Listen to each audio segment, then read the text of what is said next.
झारखंड के पारसनाथ जंगल में चीकू चिड़िया अपनी दो बेटियों के साथ रहा करती थी। एक का नाम था चुन्नी और दूसरी का नाम था मुन्नी। मुन्नी दिखने में चुन्नी से बहुत ही सुंदर थी। उसे अपनी सुंदरता पर थोड़ा घमंड था। एक दिन चीकू चिड़िया जंगल के बाजार से लड्डू लेकर आती है और चुन्नी और मुन्नी को बांटने लगती है। तभी मुन्नी सोचती है, देखना मैं बहुत सुंदर हूँ ना, इसलिए माँ मुझे चुन्नी से ज्यादा लड्डू देगी। हाँ। तभी चीकू कहती है, ये लो चुन्नी बेटा और ये लो मुन्नी बेटा, मैंने दोनों बहनों को बराबर ही लड्डू बांटे हैं ना।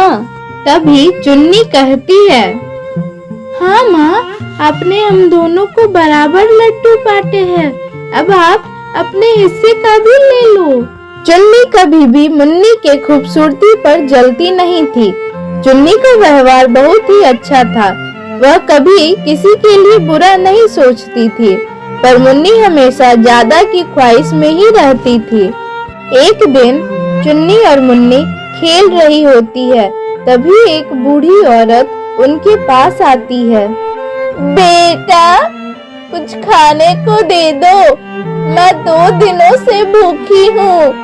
तुम लोगों की बहुत ही भलाई हो जाएगी। इस पर मुन्नी कहती है, अरे ओ बुढ़िया, किसी और के घर जाकर मांगना खाना, हमें हमारे खेल में परेशान करने क्यों आ गई। लेकिन चुन्नी मुन्नी को चुप कराकर कहती है, माँ जी, अभी कुछ देती हूँ खाने को, कृपया थोड़ा इंतजार कीजिए।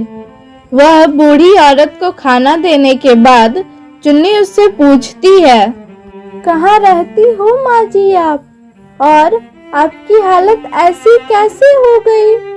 तभी वह बूढ़ी औरत एक परी में परिवर्तित हो जाती है और चुन्नी से कहती है, मैं एक परी हूँ, मैं तो यहाँ तुम्हारा भाव देखने आई थी और मैं तुम्हारे नेक भाव से बहुत ही प्रसन्न हुई। इतना कहते ही परी गायब हो जाती है और उसके गायब होते ही चुन्नी चिड़िया और मुन्नी चिड़िया में एक बदलाव आता है। वह बदलाव उनके चेहरे का था।